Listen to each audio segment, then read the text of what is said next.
Hi viewers, welcome to another episode of Dreams to Destination. I'm your host वकार लिज़ई। आज हमारे साथ बहुत खूबसूरत मेहमान हैं नौशीन। नौशीन कैसी हैं आप? अल्हम्दुलिल्लाह, आप सुनाएँ आप कैसे हैं? जी मैं बिल्कुल ठीक हूँ, थैंक यू। नौशीन इस टाइम आप करंटली कहाँ पर हैं और क्या करती हैं?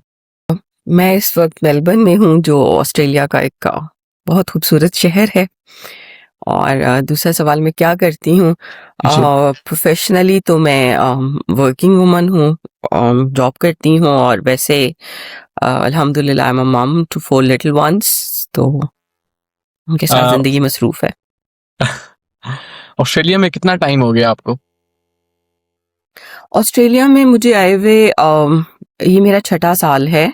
इट्स अ जर्नी जो कि स्टार्ट हुआ था 2019 नवंबर में और तब से अब तक अल्हम्दुलिल्लाह रवां-दवां है। तो ये 5 से 6 साल का मुख्तसर अरसा है। मुख्तसर कह लें या थोड़ा लंबा कह लें, लेकिन मेरे मुताबिक ये मुख्तसर ही है, ज़िंदगी का एक मुख्तसर सा चैप्टर जो यहाँ पर हम गुज़ार रहे हैं। सही।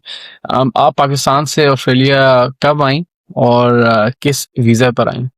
मैं पाकिस्तान से आई थी 2019 में नवंबर, जैसा मैंने कहा मेरा डायरेक्टली मैं पीएचडी करने के लिए आई थी टास्मेनिया में यूनिवर्सिटी ऑफ यूटा से। और अमूमी तौर पर जो यहाँ पर अपने दोस्त अहबाब में या हमारी पाकिस्तानी कम्युनिटी में मैंने देखा है वो ये है कि कुछ लोग डिफरेंट डिग्रीज के लिए आते हैं, कुछ यहाँ पर सेटलमेंट का जर्नी होता है। हर एक का डिफरेंट जर्नी है और हर एक का बहुत वैल्यूएबल चैलेंजिंग जर्नी है जिसमें उनको अपने मुख्तलिफ चैलेंजेस का सामना करना पड़ा।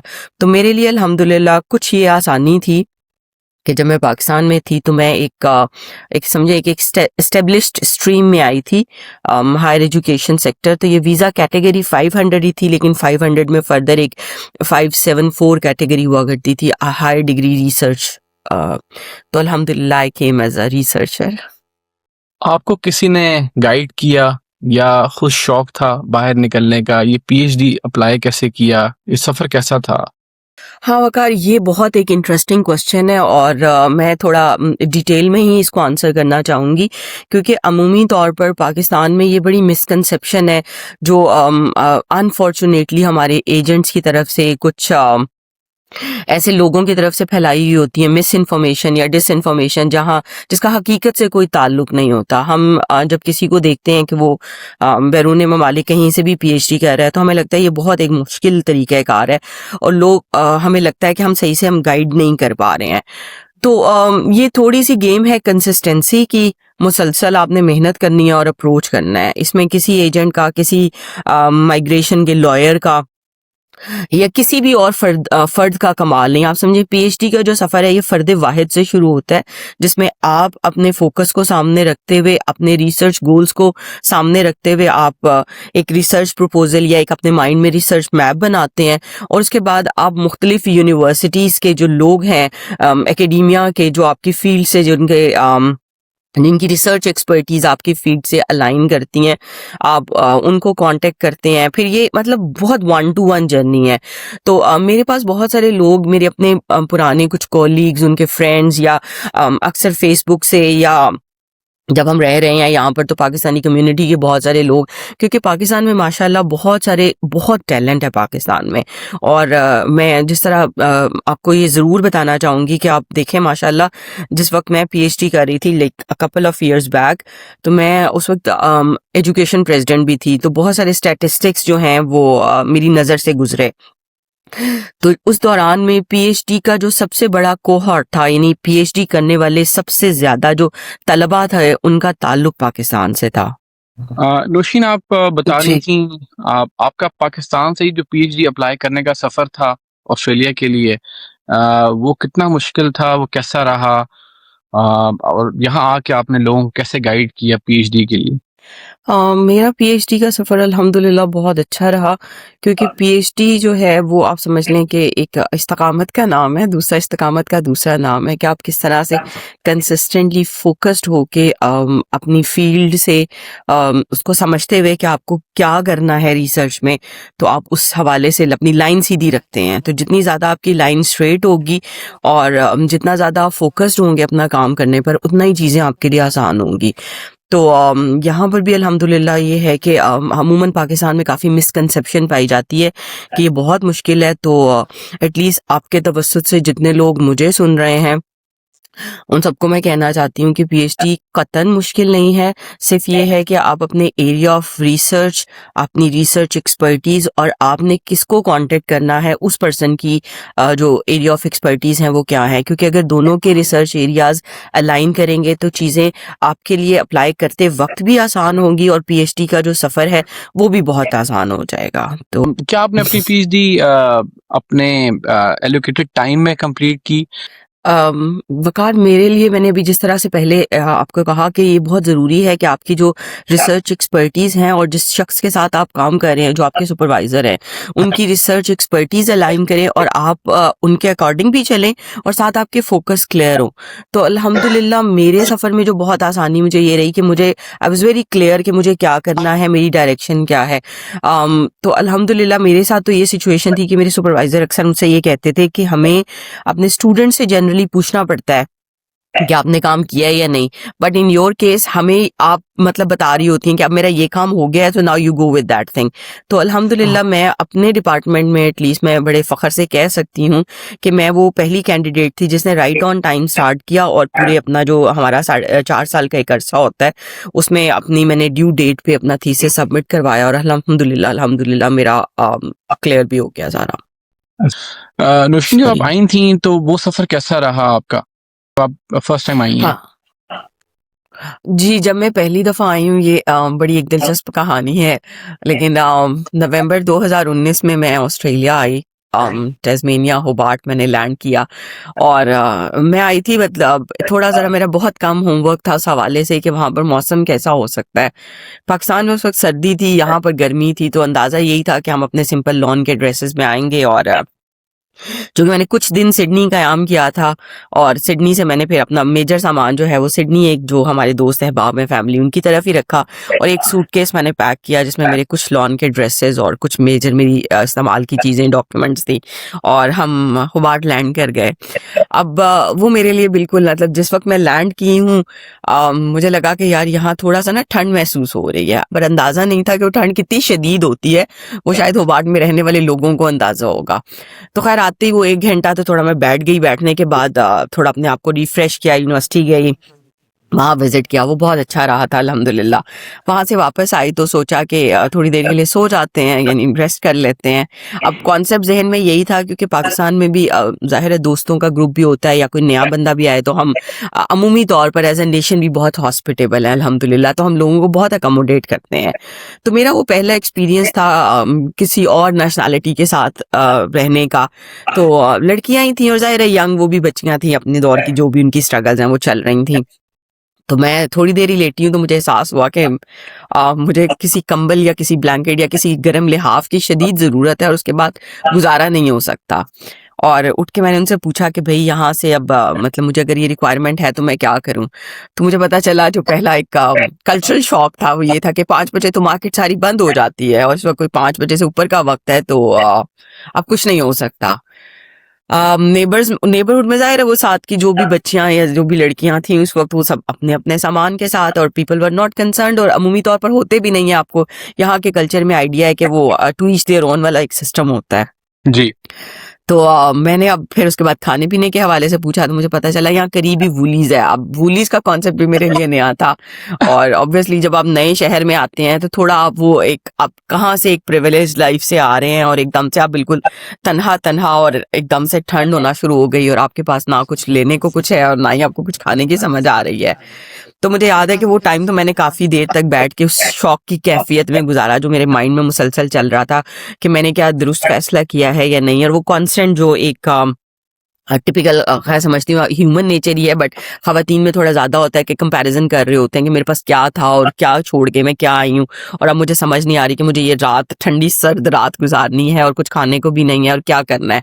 तो फिर वही बात है कि अल्लाह तवक्कल मैंने मुझे अभी भी याद है बहुत ही क्लैरिटी के साथ कि मैंने इशा की नमाज का टाइम था और मैंने इशा की नमाज़ पढ़ी है। नमाज किस तरह से पढ़ी कि अभी मैंने 4 फ़र्ज़ पढ़े हैं और अमूमी तौर पर अल्लाह से कुछ ताल्लुक ऐसा है कि जब आप बहुत परेशान होते हैं तो नमाज पढ़ने के बाद मैं सजदे में सर रख के कभी बहुत रो पड़ती हूँ। तो उस दिन मैंने सजदे में बड़ी हालत बेबसी में अल्लाह के आगे सर रख कर रो पड़ी, क्योंकि बहुत मिक्स्ड फीलिंग थी। मैं अपने 3 बच्चे पाकिस्तान छोड़ के आई हूँ, एक एस्टेब्लिश करियर था, सब कुछ था, और बड़े आप प्राउडली आते हो, आप पीएचडी करने जा रहे हो एज अ रिसर्चर और ये वो। और फिर जब आप उस स्टेज पर आते हो, आप लोगों से मदद मांग भी नहीं सकते हो, और आपके करीब में जो लोग हैं आप उनको जानते भी नहीं हो, जुबान अलग है, एहसासात अलग है, और हर इंसान अपनी स्ट्रगल में है। तो आप वो भीड़ में तन्हा हो जाते हो। और फिर हमारे यहाँ अमूमी तौर पर जो बेटियां होती हैं वो बहुत पैम्पर्ड होती हैं, तो कोई ऐसी जो सिचुएशन होती है उसमें आप एकदम वल्नरेबल हो जाते हो। तो वो बहुत सारी चीजें इकट्ठी हो गई थी। तो मैं सजदे में सर रखकर ना बहुत देर तक अल्लाह पाक के आगे रोती रही कि कोई मुआवजा हो जाए, मतलब मुझे नहीं समझ आ रही है अल्लाह पाक के ये क्या हो रहा है। और मिराक्युलसली उसके बाद मैं सुन्नतें पढ़ने के लिए खड़ी हुई हूँ, और अभी मैंने भी अल्लाह अकबर भी नहीं किया कि मेरे फोन पर रैंडम कॉल आई, जो कि एक और बड़ी एक इंटरेस्टिंग है। People who believe in miracles, I don't know people do that और not, but I do strongly believe, और मैं समझती हूँ कि वो वन ऑफ द मिरेकल्स था और बहुत ही खूबसूरत मिरेकल था। फोन पे कॉल आई है, वो मेरा ऑस्ट्रेलियन नंबर था, ना मैं किसी को जानती हूँ सिवाय वही वो जो एक आध फैमिली जिनके पास हम सिडनी में रुके थे, या फिर मेरे हस्बैंड के पास नंबर था, वो कोई लोकल नंबर था। तो कॉल आके एक बहुत खूबसूरत इंसान ने कहा आपी आपी आपी अस्सलाम वालेकुम, and I still resonate and I still feel that vibe from my heart. और शायद आपको बताते हुए मेरी एक्सप्रेशन से अंदाजा होगा कि मुझे अभी भी उस खूबसूरत इंसान से कितनी मोहब्बत है। खैर, तो मैंने कहा जी अस्सलाम वालेकुम, वो आप ही मेरी मिसेस को आपका नंबर किसी ने दिया है, उन्होंने कहा है जी उनकी कोई फ्रेंड है वो आई हैं, और उनको पूछे उनको कोई चीज़ तो नहीं चाहिए। और मैं उनकी मिसेस को नहीं जानती, और आज तक ना मैं जानती हूँ ना वो जानते हैं कि उनकी मिसेस की वो कौन सी फ्रेंड थी जिन्होंने उनको नंबर दिया, या हो सकता है किसी और का नंबर देना था, वो गलती से मेरा चला गया। I don't know whatever the story was, but I took it as a sign from Allah. और मैंने डायरेक्टली कहा कि जी मैं इस वक्त अब आज ही आई हूँ, और मुझे बहुत ज़्यादा सर्दी लग रही है, और मैंने कुछ खाया नहीं हुआ। मैंने कहा आप फिक्र ही ना करें, आप हमें सिर्फ 10 से 15 मिनट का टाइम दें। और फिर 10 से 15 मिनट के बाद वो जैसा कहते हैं ना कि वो बनी इसराइल पर मनो सलवा उतरा था, तो अल्हम्दुलिल्लाह अल्लाह पाक ने उस खूबसूरत इंसान ने उसके किचन में जो कुछ मौजूद था so I still remember and I still have that cup with me. एक छोटा सा एक कप, एक प्लेट, एक कुशन, एक कंबल, और उसके बाद कुछ ओट्स, कुछ सीरियल्स, कुछ ये जो जो उनको मिला उन्होंने एक शॉपर में पैक करके कहा आप ही इस वक्त तो हर चीज बंद है वो बाट में, बट आई होप आपकी रात हो जाए, हम सुबह आपसे कांटेक्ट करेंगे। So that's how I started with. तो फिर आप समझेंगे, देखें डे 1 से मुझे लगा कि अल्लाह की मदद आपके साथ है, और कब है कि बस अपने हर हाल में अल्लाह को पुकारते रहना है। So you need to stay connected to the values of your religion, values of your belief, और वैल्यूज जो आपकी अपनी वैल्यूज हैं। तो जितना ज्यादा आप उनके साथ कनेक्ट रहेंगे ना, उतना ही ज्यादा जो है वो आप समझेंगे आप कामयाबी की तरफ हैं। तो दैट्स हाउ आई स्टार्टेड। तो वेरी नाइस। उसके उसके बाद बाद ये है कि बताइएगा फिर स्ट्रगल अल्हम्दुलिल्लाह कैसे आपकी चलती रही, आपने क्या क्या अचीव किया। जी, उसके बाद ये है कि मैंने फिर अल्लाह का नाम लेके यूनिवर्सिटी ऑफ टैस्मेनिया से मैंने 2019 नवंबर में मैंने अपनी पीएचडी जो है वो स्टार्ट की।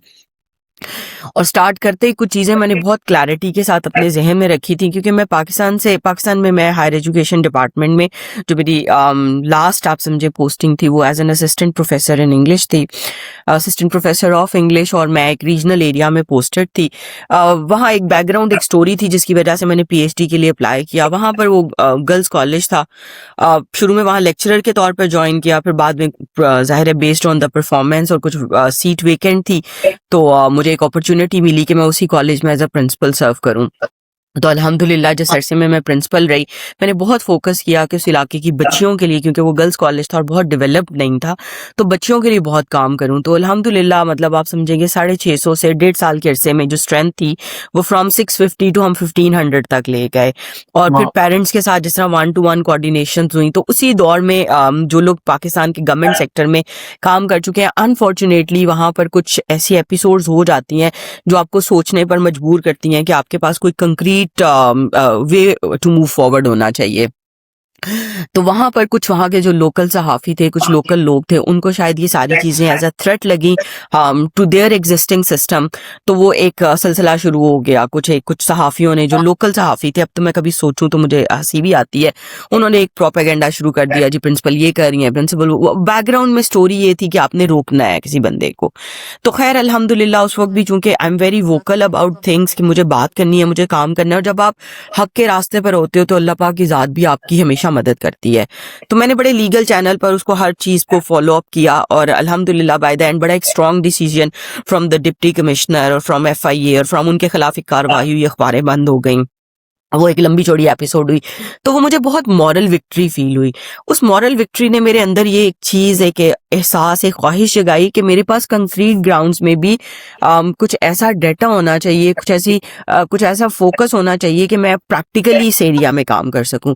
और फेमिनिज्म या जो जेंडर आइडेंटिटीज़ है या अपने आप को मनवाने का और ख़वातीन को आगे जाने का, I am very passionate about that thing. तो मेरा जो समझे कि उस चीज़ ने डिफ़ाइन किया, और साथ मेरा सब्जेक्ट भी इंग्लिश जो था वो इंग्लिश मेरा सब्जेक्ट, फिर MPhil में मेरी रिसर्च फेमिनिज्म पर थी, फिर पर्सनल एक एपिसोड, फिर ताल्लुक मेरा एकेडमिया से। तो इन सारी चीज़ों ने मुझे मोटिवेट किया, और इन सबसे ज़्यादा मेरे हस्बैंड का जो एक फोकस था कि आपको PhD करनी चाहिए, और PhD फ्रॉम अब्रॉड, ताकि आपका एक एक्सपोजर बहुत अच्छा हो। तो मैं समझती हूँ कि ये सब चीज़ें along with the driving factor from my husband, क्योंकि ये मैं हस्बैंड का ज़रूर इसलिए मेंशन कर रही हूँ कि आपके लिए एक सपोर्टिव पार्टनर होना बहुत ज़्यादा ज़रूरी है।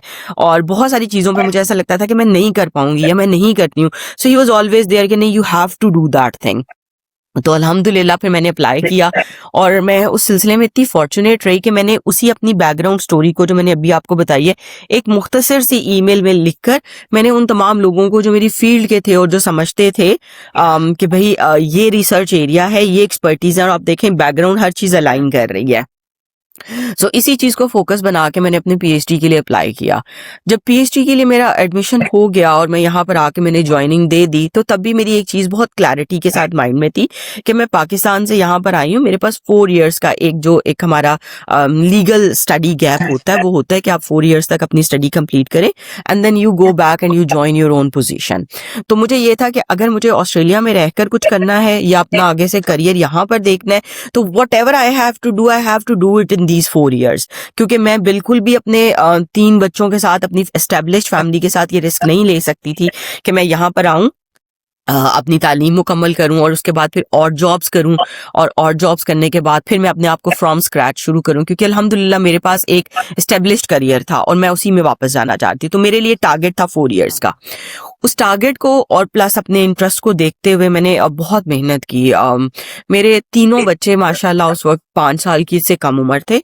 मेरा बड़ा बेटा 4 साल का था, छोटा 3 साल का, और बेटी मेरी 2 साल की थी। तो उन 3 बच्चों के साथ मेरा हमेशा फोकस ये रहा था कि मुझे काम करना है। मेरे सुपरवाइजर का हमेशा मुझे ये कहना था कि नौशीन, आप इतनी एग्जाम्पलरी स्टूडेंट हैं कि आपने मेरा जो कॉन्सेप्ट था अबाउट पाकिस्तानी स्टूडेंट्स पर्टिकुलर, वो आपने चेंज कर दिया है। मुझे हमेशा अपने स्टूडेंट्स को फॉलो अप करना पड़ता है कि भाई आपने ये काम कर लिया, आपने ये डेडलाइन, ये टारगेट मीट कर लिया, but you are the first student जो हमेशा मुझे नच करती है कि मैंने ये काम कर लिया, अब आप इसको रिव्यू कर ले, मेरा नेक्स्ट फोर्टनाइट के लिए ये टारगेट है। And that's how I used to do कि मैं अपना फोर्टनाइट का जो मैंने अपना टारगेट सेट किया होता था, मैं काम करके I used to send all my supervisory team an email कि मेरा ये टारगेट था, मैंने अपना ये कर लिया काम, अब आप लोग इसको रिव्यू करें, मेरा नेक्स्ट टारगेट ये है और मैं ये करूंगी। तो वो मुझे हंसते थे कि तुम ये क्यों कहती हो मेरा नेक्स्ट टारगेट ये, तुम करके भी हमें भेज दो क्योंकि you are already ahead of that thing. तो मैं उनको कहती थी ये मैं आपके लिए नहीं कहती, ये मैं अपने माइंड में खुद को फोकस करवा रही होती हूँ, क्योंकि मेरे माइंड में वो फिर सेट हो जाता है कि मैंने सुपरवाइजर्स को कहा है नेक्स्ट फोर्टनाइट तक मुझे ये काम करना है, तो अब मुझे हर सूरत वो करना है। तो अल्हम्दुलिल्लाह वकार, जिस वक्त मैं वहां पर थी, तो आप समझें कि मैं अपने PhD के जो मेरे फेलोज थे, पीयर्स थे, उनमें मैं पहली थी जिसने स्टार्ट किया और पहली स्टूडेंट थी जिसने ऑन टाइम अल्हम्दुलिल्लाह फिनिश किया।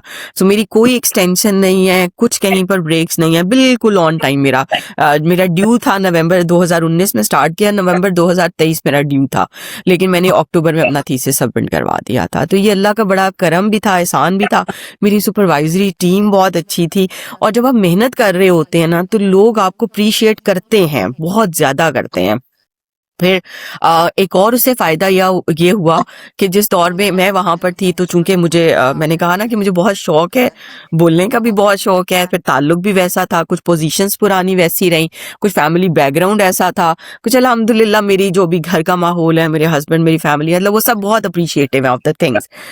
तो मैंने वहाँ पर रहते हुए एक टास्मेनियन यूनिवर्सिटी स्टूडेंट एसोसिएशन मैंने ज्वाइन की ताकि मैं स्टूडेंट वॉइस बनूं।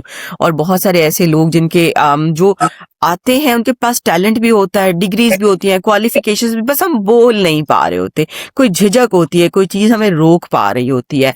सो मैंने उस चीज़ को समझे, उस गैप को कवर करने के लिए आई केम टू टूसा। तो मैं वहाँ पर मैंने डिफरेंट अपनी मेरी पोजीशंस रही जो मैंने ज्वाइन की। फिर वहाँ पर ही मैंने इलेक्शंस लड़े और मैं 2023 में एजुकेशन प्रेसिडेंट थी to represent the post grad cohort. और जिस वक्त में मैं एजुकेशन प्रेसिडेंट थी उस वक्त के जो स्टैटिस्टिक्स थे यूनिवर्सिटी ऑफ टास्मेनिया के, वो ये थे कि पीएचडी का सबसे बड़ा जो कोहॉर्ट है, यानी उस वक्त जो लोग पीएचडी कर रहे थे उनमें मेजॉरिटी जो तादाद थी वो पाकिस्तानी स्टूडेंट्स की थी। और मुझे बहुत सारे प्रोफेसर ये कहते थे कि आप भी और बाकी सब पाकिस्तानी जो स्टूडेंट्स भी हैं वो इतनी मेहनत करते हैं कि उन्होंने हमारा कॉन्सेप्ट बदल दिया है। तो ये अल्हम्दुलिल्लाह एक आप समझें कि हम सब लोग जो उस वक्त पीएचडी कर रहे थे वो इतनी मेहनत के साथ और इतनी खूबसूरती के साथ एवरीवन वाज कनेक्टेड, और वो इतनी प्यारी आवाज़ थी कि मतलब उसने कॉन्सेप्ट बदल दिया था। और सोचें इलेक्शंस जब हुए थे तो मुझे कम्पीट करने के लिए मेरे साथ 2 और कैंडिडेट्स थे, तो जो टोटल वोट्स का 76% वोट होता है वो मुझे कास्ट हुआ था, और जो बाकी वाओ। रेस्ट है वो उन 2 बाकी कैंडिडेट्स को हुआ था। तो अल्हम्दुलिल्लाह इट वेंट सो वेल और बहुत खूबसूरत सफर था। इस 4 years ड्यूरिंग योर पीएचडी साथ साथ क्या क्या स्ट्रगल्स आई? ये तो आपने एकेडमिकली आपने अचीव किया बहुत कुछ, साथ साथ स्ट्रगल्स क्या थी? जैसे पर्सनली नो आपके हस्बैंड कुछ टाइम दूर भी रहे हैं डिफरेंट सिटी में, व्हाट वाज दैट? ये एक बहुत टची क्वेश्चन है, बट अल्हम्दुलिल्लाह वो अल्लाह पाक का ही है, एक फरमान है, इन्ना माल उस्री युसरा फइन्ना माल उस्री युसरा, बेशक हर मुश्किल के बाद आसानी है। और फिर अल्लाह पाक उसको रीअश्योर करते हैं कि बेशक हर मुश्किल के बाद आसानी है। तो अल्हम्दुलिल्लाह हमारा भी सफ़र ऐसा ही था, और बस अल्लाह की मदद साथ रही। उसमें ये था कि मैंने बताया मेरे 3 बच्चे 5 साल से कम उम्र थे। अब ये जो पहली पिक्चर थी वो आप समझें वो बहुत रोशन पहलू है कि अल्हम्दुलिल्लाह आपने स्टार्ट किया, आपने हर चीज़, लेकिन उस रोशन साइड को सामने आने के लिए बहुत सारी वो स्ट्रगल्स थी और बहुत सारे छोटे छोटे पत्थर थे जिनसे हमने पुल बनाया। तो सबसे पहली तो मेरे लिए चैलेंजिंग ये थी कि देखें जब आप एक डिफरेंट कल्चर में आते हैं तो डिफरेंट वैल्यूज़ होती हैं, कल्चरल शॉक इज़ रियल, और बहुत सारी चीज़ों का हमें अंदाज़ा नहीं होता। मैं पाकिस्तान में थी तो मेरी जॉब करते हुए हमें ये एक आज़ादी हासिल थी कि हम अपने बच्चे साथ ले जाते थे। वहाँ पर आपको ख़वातीन मिल जाती हैं, मेड्स होती हैं जो आपके लिए, कोई हाउस हेल्प हो गई, कुछ फैमिली मेम्बर्स होते हैं जो आपकी मदद कर देते हैं और आपका सिस्टम एक स्मूथली चल जाता है। जब मैं यहाँ पर आई तो मेरे लिए सबसे बड़ा चैलेंजिंग जो था वो ये था कि हम शुरू में आए हैं और जाहिर है पाकिस्तानी रुपीज़ जो हैं वो डॉलर्स को कम्पीट नहीं कर सकते, वो एक बहुत गैप मुश्किल हो जाता है, और आप मुसलसल पाकिस्तान से ये भी नहीं कह सकते कि कोई आपको सपोर्ट करे, और ये बहुत अनरियलिस्टिक अप्रोच होगी। कोई भी अगर ऐसा कहे तो मैं समझती हूँ ये बहुत अनरियलिस्टिक अप्रोच है। तो रियलिस्टिकली ये है कि हमें जो भी करना था हमें यहाँ रह कर करना था। और हम जिस वक्त में आए थे उस वक्त कोविड स्टार्ट हो गया था। मेरी फैमिली मेरे यहाँ पहुँचने के 3 माह बाद पहुँची है। 1 फरवरी 2020 को उन्होंने लैंड किया है, और मार्च से कोविड की वजह से बॉर्डर्स बंद हो गए। तो आप सोचिए जब बॉर्डर्स बंद हुए थे तो ऑस्ट्रेलिया का ऑलमोस्ट हर दूसरा डिपार्टमेंट क्लोज डाउन हो रहा था, तो जॉब अपॉर्चुनिटीज़ बहुत लिमिटेड हो गई थी, चीज़ें बहुत ज़्यादा कॉम्पैक्ट हो गई थी, ज़िंदगी लोग घरों के अंदर बिल्कुल मुक़य्यद हो गए थे, चीज़ें बहुत मुश्किल हो गई थी। और सबसे बड़ा चैलेंज ये था कि खैर मेरे हस्बैंड तो जिस तरह से भी वो अपनी एक स्ट्रगल, उनकी अपनी एक बहुत ही वैल्यूएबल स्ट्रगल है जो उन्होंने की है।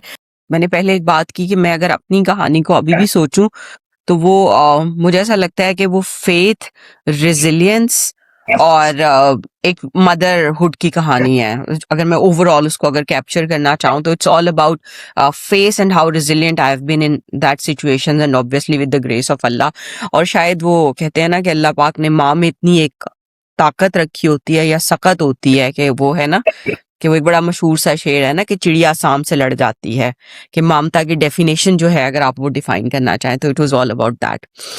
फिर एक और एपिसोड में इस तरह से हुआ कि यूनिवर्सिटी से मुझे कुछ अपने लिए प्रिंट्स चाहिए थे कुछ आर्टिकल्स के पढ़ने के लिए, और उन दिनों लिटरेचर रिव्यू जो लोग पीएचडी कर रहे हैं उन्हें अंदाजा है कि उसमें आपको बहुत एक्सटेंसिव रीडिंग करनी पड़ती है।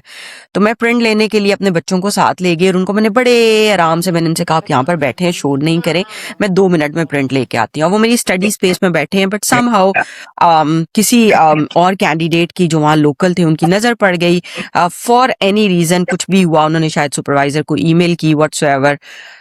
मैं वापस आई हूँ, थोड़ी देर बाद मेरी ईमेल आई है और ईमेल में मेरे सुपरवाइज़र ने ड्राफ्ट लिखा हुआ था कि यूनिवर्सिटी जो है वो एक वर्क स्पेस है, आप अपने बच्चे यहाँ नहीं ला सकती हैं, this is you can not simply bring them home, this is the rule और ये वो। खैर वो पढ़ने के बाद मैं खासी अपसेट हुई, उनको तो मैंने एक अपोलोजाइज़ की ईमेल कर दी, लेकिन अब मेंटल एक प्रेशर बहुत ज़्यादा था। और जितने लोग यहाँ पर पीएचडी कर रहे हैं वो इस चीज़ को समझ सकते हैं कि पहला साल किसी भी कैंडिडेट के लिए बहुत चैलेंजिंग होता है। उसकी वजह ये है कि साल के एंड पे आपका एक होता है कन्फर्मेशन ऑफ कैंडिडेचर, जिसमें आपको अपना प्रेजेंट करना होता है, जो आपका काम होता है। फिर उसके बाद वो पूरा पैनल डिसाइड करता है कि आपका जो काम है क्या वो इस काबिल है, आपका जो प्रपोजल है कि आप उस पर पीएचडी कर सकें। अगर है तो ठीक है, नहीं तो बड़े अनफॉर्चुनेट सिचुएशन में वो सिंपल आपको गुड बाय कह के वापस भेज देते हैं। और जाहिर है हम जैसे लोगों के लिए एक और ही बहुत बड़ा प्रेशर होता है कि आपको अपना भी मनमाना है, करना भी है, फैमिली, बच्चे। और मेरे हस्बैंड जाहिर है उस कोविड की सिचुएशन में सब कुछ टास्मेनिया में क्या क्रॉस ऑस्ट्रेलिया क्लोज था, तो for an opportunity to earn Umar Melbourne आ गए थे और मैं अकेली और बच्चे, और फिर जाहिर है सारा कर रही हूँ। अब इस सिचुएशन में मैं क्या कर सकती हूँ, घर में शेयर्ड एक पोजीशन है जहाँ पर बाकी लोग भी रह रहे हैं और जाहिर है लोगों की अपनी अपनी मसरूफियात होती हैं, तो अगर उनका फ्री टाइम है तो you can't stop them from listening to music. आप उनको मना नहीं कर सकते कि आप रात देर तक मत जागें क्योंकि हम सो रहे हैं, या सुबह आपकी ये एक्टिविटी ना हो क्योंकि हम ये कर रहे हैं। तो अब उस सिचुएशन में मैंने क्या किया, शुरू में तो मैं कुछ अर्सा कभी किसी पार्क में बैठ जाती थी, कभी लाइब्रेरी के कॉर्नर में, कि कुछ सिग्नल आते रहे, मैं रिसर्च कर पाऊँ, लेकिन चीज़ें बहुत मुश्किल हो रही थी। खैर मुख्तसरन मुझे किसी ने बताया कि यहाँ पर एक टास्मेनियन यूनिवर्सिटी स्टूडेंट एसोसिएशन है, वहाँ पर एक छोटा सा पेरेंट्स रूम बना हुआ है, तो मे भी मतलब पेरेंट्स ऑफ एंड ऑन वहाँ जा सकते हैं। तो मुझे याद है कि मैं टूसा, हम उसे कहते हैं, मैं टूसा में गई, एक छोटा सा बिल्कुल स्टोर साइज का एक पेरेंट्स रूम बना हुआ था, कुछ टॉयज थे और मैं वहां जाके बैठ गई। मेरे व्यूअर्स को बताइएगा प्लीज कि what does TUSA stands for. It is Tasmanian university student association. तो उनका थैंक यू। ऑफिस था, और ये हर यूनिवर्सिटी में क्रॉस ऑस्ट्रेलिया में स्टूडेंट एसोसिएशंस होती हैं। तो वो आप खुशकिस्मती से मुझे किसी ने वहां का बताया और मैंने टूसा के पेरेंट्स रूम में जाना शुरू कर दिया।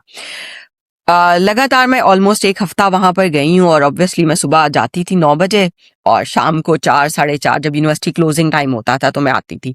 अब उस दौरान चूंकि पहले एक इंसिडेंट हो चुका हुआ था, तो आई वाज वेरी माइंडफुल कि मेरे बच्चे जो है वो बिल्कुल उसी स्पेस के अंदर रहें, हम मूव ना करें, अगर कुछ उनको मैंने खिलाना है तो वो भी उसी स्पेस में। और 3 बच्चों के साथ बहुत मुश्किल हो जाता है, but I learn somehow to manage things. Week के एंड पर ना वहाँ की जो सीईओ थी, the very beautiful lady, she observe me और उन्होंने मुझे कहा कि we need to talk to you, तो आप मेरे साथ आए। अब इमीडिएटली मैं थोड़ा परेशान हो गई कि भाई अब ये कमरा भी क्या कि जहाँ पर मैं काम कर पा रही थी, और उस तरह से। खैर मैं उनसे मीटिंग करने के लिए गई, और इससे पहले कि वो कुछ कहती, मुझे अंदाजा था कि शायद वो मुझे मना करेंगी। आई ऑलमोस्ट स्टार्टेड क्राइंग, और मैंने इतनी मतलब उनसे कहा कि आई एम सो सॉरी, मैं यहाँ पर आ रही हूँ, मैं पेरेंट्स रूम अवेल कर रही हूँ, लेकिन मैं पीएचडी कर रही हूँ, मेरे पास और कोई स्पेस नहीं है। घर इज़ अ शेयर्ड प्लेस और मुझे अपने बच्चों को भी मैनेज करना है, मैं उन्हें अनसुपरवाइज नहीं छोड़ सकती, और मैं उस वक्त चाइल्ड केयर भी अफोर्ड नहीं कर पा रही थी, और my husband isn't here, he is obviously working, और हम इस तरह से कर रहे हैं। और मैं इतनी ज़्यादा ओवरवेल्म थी कि उसने मुझे कहा स्टॉप स्टॉप स्टॉप।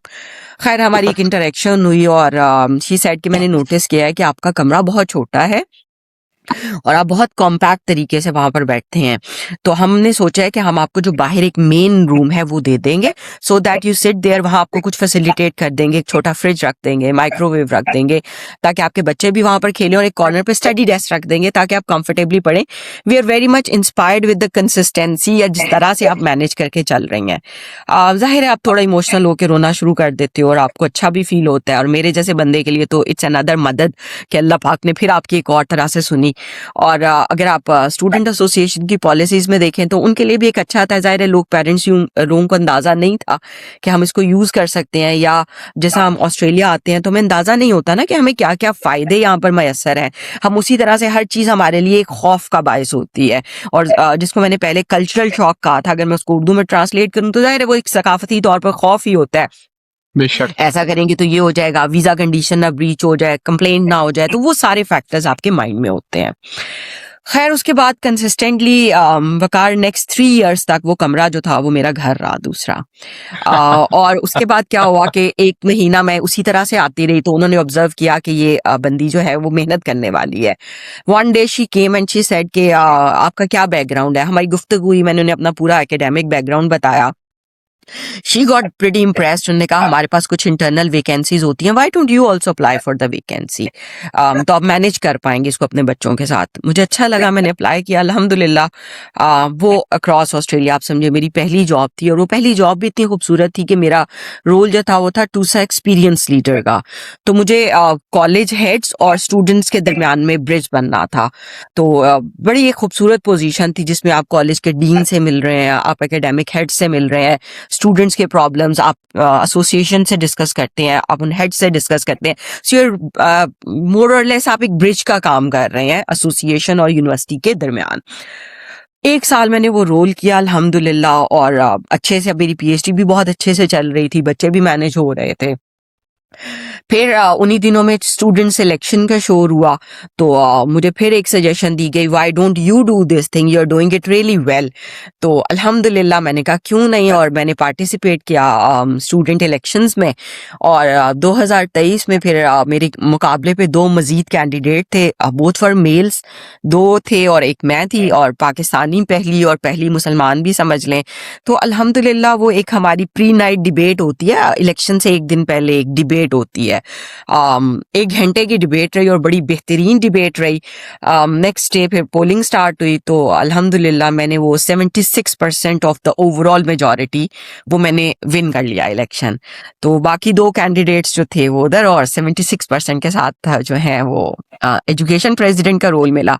अब उस पोजीशन में एक बहुत खूबसूरत काम ये हुआ कि आप एकेडमिक सेनेट की मीटिंग्स में जा रहे हो, आप यूनिवर्सिटी हेड से मिल रहे हो, आप स्टूडेंट से 1 to 1 मिल रहे हो, आप काम कर रहे हो। तो उस कैपेसिटी में फिर मुझे जाहिर है कम्युनिटी का भी शौक था, और आप जब टीचिंग की फील्ड में होते हो तो एज ए टीचर भी आपका दिल शायद बहुत नरम होता है, और फिर आप एक माँ होते हो, फिर आप भी उन कल्चरल एक्सपीरियंसेस को या उन मुश्किलात से गुजर के आए हुए होते हो जिससे बहुत सारे साथी गुजर रहे होते हैं। तो मैं like I had that soft corner, I still have. तो मैंने कहा यार मैं इसी चीज़ को क्यों ना वो छोटे छोटे पत्थर इकट्ठे करके वो पुल बनाऊं, ताकि जो मुश्किलात मैंने देखी हैं या जिन सहूलियात का मुझे अंदाजा कुछ बाद में हुआ है वो मेरे आने वालों के लिए आसानी पैदा करें। तो उस टेन्योर में मैं अपनी पॉसिबिलिटी जितना कर सकती थी अल्हम्दुलिल्लाह हमने कोशिश की कि हम उसे अच्छे से चलाएं।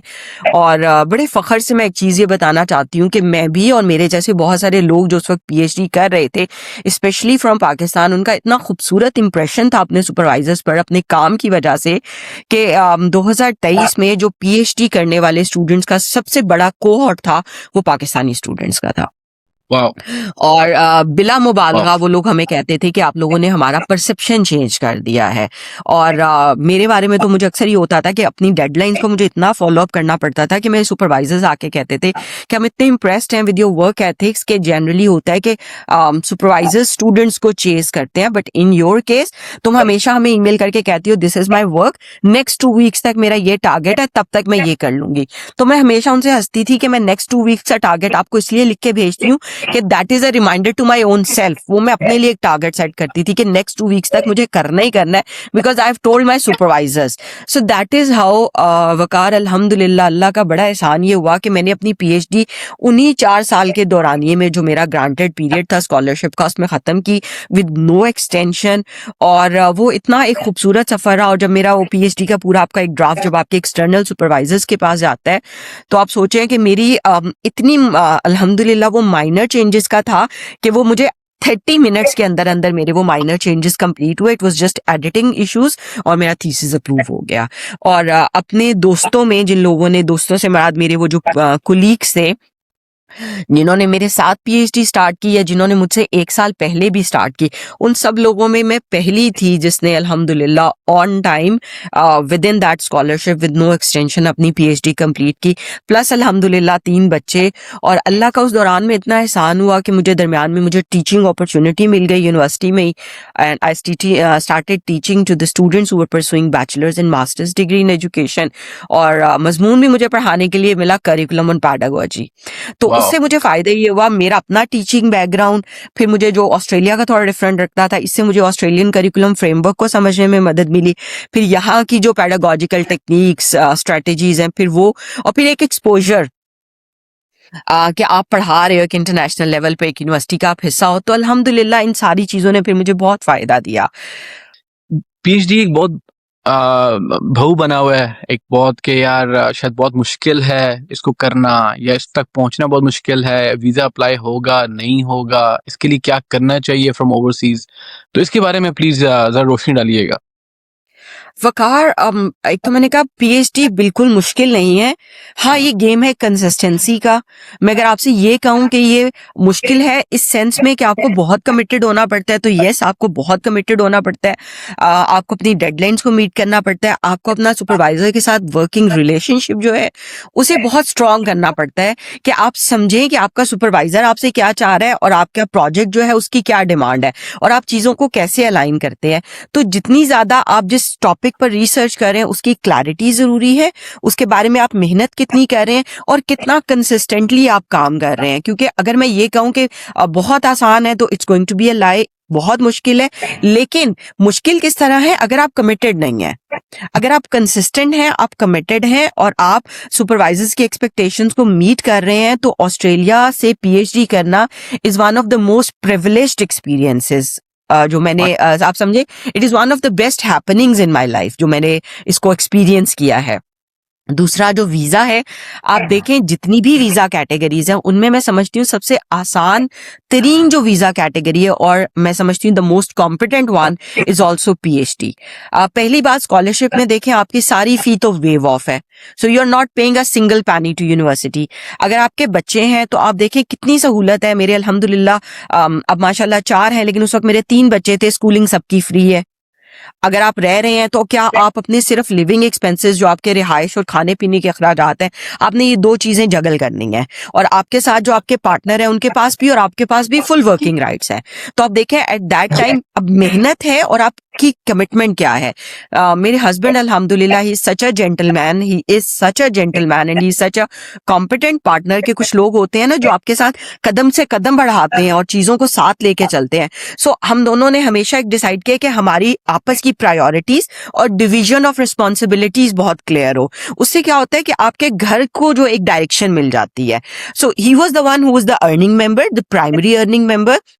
बच्चों को कैसे चलाना है मुझे करना था। आप देखें बच्चों को चलाने के साथ साथ अल्हम्दुलिल्लाह मैं एज एन एक्सपीरियंस लीडर भी काम कर रही हूँ, मैं एज एन एजुकेशन प्रेसिडेंट भी काम कर रही हूँ, मैं कम्युनिटी में भी बहुत एक्टिव काम कर रही थी, और उसके साथ साथ मैं यूनिवर्सिटी में पढ़ा भी रही हूँ। एट द सेम टाइम मैं साथ साथ मार्किंग भी कर रही हूँ। So there was a lot in my plate that was going on. लेकिन अब आपने अब या तो ये सिचुएशन है ना कि आप डर के भाग जाते हैं, नहीं भी मैं नहीं कर सकता, और दूसरी सिचुएशन है कि आप उसको एम्ब्रेस करते हैं। सो जब आप एम्ब्रेस करेंगे तो अल्हम्दुलिल्लाह देखें, I positive side, I did not pay a single penny as फी। अपनी टीचिंग अपॉर्चुनिटी के दौरान में अल्हम्दुलिल्लाह मुझे यूनिवर्सिटी से मदद मिली। मेरे हस्बैंड अल्हम्दुलिल्लाह he was such a supportive, he is such a supportive partner, कि उन्होंने बहुत मेहनत की, और उन्होंने इतनी मेहनत की तो हमारा एक मयार ज़िंदगी बेहतर हुआ। फिर अल्लाह ने उस चीज़ पर इतना एहसान किया कि हम यहाँ पर आए तो 2 साल बाद ही यूनिवर्सिटी की तरफ से, ज़ाहिर है यूनिवर्सिटी में मैं पढ़ा रही थी, मेरा पिछला बैकग्राउंड था, तो मेरी पीआर हो गई। तो आप देखिए मेरी फैमिली यहाँ पर आई 1 फरवरी 2020 को, और अल्हम्दुलिल्लाह 1 फरवरी 2024 को हमने सिटीजनशिप की एप्लीकेशंस फाइल कर दी। और आप जानते हैं कि ऑस्ट्रेलिया में जो सिटीजनशिप की जो मियाद है, आपके पास कम से कम 4 साल का जो है स्टे होना चाहिए। तो मैं समझती हूँ कि जो दूर से लोग देखते हैं उनको लगता है चीजें बहुत आसान है। बहुत आसान इसलिए है क्योंकि आप कमिटेड हैं, आप डेडिकेटेड हैं, और आप मेहनत के साथ काम कर रहे हैं और मुसलसल काम कर रहे हैं। तो ये सारी चीजें जो हैं वो आपकी कामयाबी में अहम किरदार अदा करती हैं। और सबसे आखिरी और सबसे पहली बात है कि अल्लाह पर कामिल ईमान होना चाहिए। बिल्कुल। अनुश्री, मैं जानना चाहूँगा, आप माशाल्लाह आप इतनी आउटस्टैंडिंग रही हैं पाकिस्तान में भी, और जब आप स्पेशली खैर ऑस्ट्रेलिया में जब I personally know you as well, academically बड़ी स्ट्रॉन्ग, कम्युनिटी में स्ट्रॉन्ग, तो लोग तो आपसे बहुत स्पेशली ओवरसीज़ बहुत सवाल करते होंगे कि हम आना चाहते हैं, स्पेशली पीएचडी से रिलेटेड, तो आप उनको क्या मैसेज देती थी? वकार एक ही सिंपल मैसेज है, पहले तो बहुत क्लियर रहें कि उन्हें रिसर्च करनी है तो रिसर्च किस फील्ड में करनी है, उनकी डायरेक्शन क्या होनी चाहिए। टॉपिक डिफाइन होता रहता है विद टाइम। आप स्टार्ट करते हैं, जैसा मैं फॉर एग्जांपल फेमिनिज्म पे काम करना चाह रही थी, फिर जैसे जैसे आप आगे जाते हैं वो फर्दर नैरो डाउन होता जाता है आपका टॉपिक, लेकिन आपकी जो ब्रॉडर स्ट्रीम है वो क्लियर होनी चाहिए। आप करना क्या चाह रहे हैं, आपकी एक्सपेक्टेशंस क्या है आफ्टर डूइंग रिसर्च, या अगर आप रिसर्च कर रहे हैं तो आप कितने कमिटेड हैं। ये दो चार चीजें हैं, आप अपने आप से ये दो चार क्वेश्चंस पूछें। If you think you are going to satisfy yourself, अगर आप अपने आप को सेटिस्फाई कर लेते हैं इन सवालों के जवाब में, तो डेफिनेटली आप बिल्कुल आप पीएचडी भी कर सकते हैं, क्योंकि पीएचडी सिर्फ मेहनत का नाम है, कंसिस्टेंसी का नाम है और क्लैरिटी का नाम है, और हर बंदा कर सकता है और बहुत आसान है पीएचडी के लिए अप्लाई करना भी। बहुत सारे मेरे जानने वाले दोस्त जिनका ऐसे ही रैंडम फेसबुक गाइडेंस आपने दी है फेसबुक के एक डिफरेंट ग्रुप से, 10-10 दिन में लोगों को वीजा जो है वो अलॉट हो जाता है। वाह, तो ये बहुत कंपेटिटिव है, जरूर करें। सही, थैंक यू। नौशीन, ये 4 इयर्स का पीएचडी का जो सफर रहा, ये कितना मुश्किल था इन अ वे के, I know personally specially kids के साथ, और कोविड था, घर भी चलाना था आपको, उसमें उमर भाई हस्बैंड आपके, उनकी कैसे कितनी सपोर्ट रही, शायद उनको इंटरस्टेट भी मूव होना पड़ा मेरे ख्याल में, तो वो सब के बारे में प्लीज उसका भी बताइएगा। देखें, वो कहते हैं ना, हर कामयाब मर्द के पीछे एक औरत का हाथ होता है, तो हर कामयाब औरत के पीछे डेफिनेटली 2 मर्द तो जरूर होते हैं, जिनमें से एक बाप होता है और एक उसका लाइफ पार्टनर होता है। बाकी खुशकिस्मत होते हैं मजीद, जिनमें हमारे जैसों के साथ भाई भी मौजूद होते हैं या औलाद भी मौजूद होती है, लेकिन ये 2 प्राइम फैक्टर्स होते हैं। तो आप समझें कि शादी से पहले की जिंदगी में अगर आप लकी हैं कि आप ऐसे खानदान में अल्लाह की तरफ से अल्लाह ने इंतखाब किया है कि आपके वालिदैन सपोर्टिव हैं, तो डेफिनेटली आप तालीम हासिल कर लेते हैं, जिंदगी में एक मकाम तक पहुंच जाते हैं। तो अल्हम्दुलिल्लाह वो आप देखेंगे, मैं पाकिस्तान में भी थी, तो वो एक मेरा शुक्र अल्हम्दुलिल्लाह पेरेंट्स, अल्लाह की तरफ से जो अल्लाह ने इंतखाब किया, बेहतरीन इंतखाब किया, वालिदैन ने बहुत मेहनत की। और जब मेरी शादी हुई तो मैं समझती हूँ कि मेरे हस्बैंड अगर ना होते मेरे साथ, या उनकी मदद ना होती, उनकी सपोर्ट ना होती, तो शायद मैं कभी भी यहाँ तक नहीं पहुँचती। और कोई भी प्रोफेशनली कामयाब औरत हो जो कि अपने साथ साथ अज़दवाजी जिंदगी भी मैनेज कर रही है, तो ये हमेशा it's always a two sided thing होता है। तो मियाँ बीवी बिल्कुल गाड़ी के 2 पहियों की तरह चलते हैं। उमर की अगर आप स्ट्रगल्स पूछेंगे तो आप पूरा एक सेपरेट पॉडकास्ट कर सकते हैं उनकी स्ट्रगल्स पर। मुख्तसरन ये है कि जब पाकिस्तान से ये आए हैं तो ही वाज लाइक 102 kg उनका वेट था। थोड़े ओवरवेट हो गए थे, ज़ाहिर है वहाँ पाकिस्तान में तो आप चौधरी साहब होते हैं, और जब आप काम भी उस तरह से नहीं है, मुशक्कत भी नहीं है। हम यहाँ पर आए, ऑस्ट्रेलिया तस्मेनिया आए, और कोविड का टाइम स्टार्ट हो गया, उनको खैर आना पड़ा मेलबर्न। फिर विद इन 7 मंथ्स तक ना इंटरस्टेट बॉर्डर्स भी बंद हो गए, तो 7 माह तक उमर ना हमारे पास आ सके ना हम उनके पास आ सके। और 7 माह तक he was working for Australia post. उनका काम इतना ज़्यादा मेहनत वाला था कि बस वो सुबह आते हैं, काम पे जाते हैं, सारा दिन काम करते हैं, रात को आते हैं, और वो इतना ज्यादा समटाइम्स थक जाते थे कि खाना जाहिर है पका के ही आपने खाना है, पकाने की भी हिम्मत नहीं है और पकाना आता भी नहीं है ठीक से। कभी अगर फारिग है, थोड़ा बहुत कोई टाइम है, तो फोन पे पूछ के अच्छा ये कैसे करनी है, ये रेसिपी कैसे करनी है। सो जब 7 मंथ्स के बाद बॉर्डर्स ओपन हुए तो छुट्टियों में बच्चों की मैं आई मेलबर्न 2 माह के लिए उनके पास। जब मैं आई हूँ उनको देखा है तो he was like around 70-75 kg, और उनकी यहाँ से जो कॉलर बोन्स वगैरह हर चीज विजिबल थी, and I started crying for the struggles that he have been doing. तो ये बहुत एक मुश्किल फेज होता है, लेकिन आप देखें दोनों मिलकर ही यहाँ तक पहुंचते हैं। मैं बहुत सारे अपनी दोस्तों को भी, अपने जो मेरे जानने वाले हैं उनको भी कहती हूँ कि जब आप अभी मुझे देख के आप एक इंस्पायर होते हैं ना कि हाँ भाई आपकी पीआर बहुत जल्दी हो गई, आपने पीएचडी कर ली, भाई ने ये कर लिया, सो उस चीज को देखने के लिए जो पिछली फाउंडेशन है वो हमने उसकी बुनियाद कैसे रखी, हमने कैसे जिंदगी में मिलके वो पत्थर चुने, हम कैसे यहाँ तक पहुंचे, वो भी बहुत जरूरी है। तो मैं तो बस I am all prayers for him, और दुआ करती हूँ कि सबको ऐसा ही पार्टनर मिले और इसी तरह से मिलजुल के चलिए तो चलता है। जी, कुछ ऐसे शुरू में सर्कमस्टांसेस हुए जिसकी वजह से शायद ऐसा एक टाइम आया कि पीछे चले जाना चाहिए या वापस मे बी गलत डिसीजन ना हो, वो जिक्र प्लीज बताइएगा उसका। ज़रूर। मैंने जैसा बताया कि पाकिस्तान में अल्हम्दुलिल्लाह ज़ाहिर है आप एक गज़ेटेड ऑफ़िसर के तौर पर काम कर रहे होते हैं, गज़ेटेड ग्रेड होता है और आप एक अच्छी लाइफ़ गुज़ार रहे होते हैं। आपको कभी इन मुश्किलात का सामना नहीं करना पड़ा होता। वहाँ से जब मैं पीएचडी के लिए यहाँ पर आई तो ज़ाहिर है आप बहुत सारे लोगों के लिए एक बहुत उम्मीद होते हो और आपके लिए लोगों की एक्सपेक्टेशंस का लेवल ऑलरेडी बहुत हाई होता है। तो जब हम यहाँ पर आए हैं स्टार्ट में ज़ाहिर है मेरे से 3 मंथ्स के बाद उमर और बच्चों ने मुझे जॉइन किया। मैं, उमर, 3 बच्चे, कोविड, हर चीज़ बंद। ऑस्ट्रेलिया ऑलमोस्ट बंद होता जा रहा है, जॉब अपॉर्च्युनिटीज़ नहीं है, कुछ काम नहीं है। तो आप अपनी सेविंग्स कितना मैनेज कर सकते हो? बहुत डिफरेंस है हमारे मुल्क की करेंसी में और डॉलर्स में। तो आप बहुत अरसे तक, लंबे अरसे तक सेविंग्स नहीं चला सकते हो। तो वो थोड़ी सिचुएशन बहुत ज़्यादा मुश्किल हो गई कि एक ऐसा वक़्त आया कि उमर ने मुझे कहा कि ऐसा करते हैं कि यहाँ चीज़ें मैनेज करना मुश्किल हो रही हैं, लेट्स गो बैक होम। अब जब उन्होंने ये पॉइंट कहा तो अब इसका मतलब क्या है कि अगर आप घर वापस जाते हो तो वो आप बहुत सारे उन लोगों के लिए उम्मीद का रास्ता भी बंद कर रहे हो और इसका मतलब आप एक्सेप्ट कर रहे हो यू आर अ फेलियर। तो वो बड़ा एक तकलीफ दे मरहला होता है कि आप अपने वो बिल्कुल एक सफर की इब्तिदा करके इतनी हाई होप्स लेके यहाँ तक आए हो, एक मंजिल का एक बहुत बड़ा आपने जो समझे एक कदम आगे बढ़ा लिया है, तो आगे बढ़ा के कदम पीछे जो करना वो बहुत डिफिकल्ट था। तो मैंने उस रात में इतनी अपसेट हुई और मेरी जनरल भी एक रूटीन है कि मैं कभी बहुत परेशान हूँ तो मैं तहज्जुद के वक्त में जाए नमाज बिछा के अल्लाह पाक के आगे वही सर बसजदा होके बैठ गई और अल्लाह से मैंने रो रो के दुआ करना शुरू कर दी कि अल्लाह पाक नहीं, मुझे ऐसे नहीं, मतलब आप मुझे कुछ बताएं, मेरे लिए रास्ते खोलें। तो उसी वक्त ना कहीं उमर की उस वक्त आंख खुली तो वो मुझे देख रहे थे, दुआ कर रही है। खैर उन्होंने मुझे तो कुछ नहीं कहा, मैं अपने ध्यान में करती रही। तो सुबह उठ के मुझे कहते हैं कि अब मेरे दिल को ना तसल्ली है कि अब अल्लाह पाक ना जरूर हमारी सुन लेंगे। तो आप ये देखें कि उस चीज में भी आप दोनों के भी वो कमिटमेंट देखें और फिर मैंने कहा ना कि कोई भी चीज इसमें तवक्कल बड़ा इंपॉर्टेंट है। तो फिर अल्लाह पाक ने फिर वैसे रास्ते खोले कि फिर ऐसे खोले अल्हम्दुलिल्लाह के वो कहते हैं ना कि मंजिलें आसान से आसान तर होती गई। अल्हम्दुलिल्लाह माशाल्लाह। अल्हम्दुलिल्लाह। नौशीन, बताइएगा 4 साल आपने माशाल्लाह तस्मानिया में गुजारे। फैमिली बन चुकी होती है तस्मानिया में, खुद भी रह चुका हूँ होबार्ट में। छोटी सी बहुत खूबसूरत जगह है। आप रहीं, इतना कुछ आपने अचीव कर लिया। What makes you move to Melbourne and why? अच्छा वकार, होता ये है कि अमूमन लोग ये कहते हैं कि पीएचडी करने के बाद जॉब्स नहीं मिल रही, बड़े परेशान हो रहे हैं। मुझे भी मेरे काफ़ी दोस्तों ने कॉल्स की।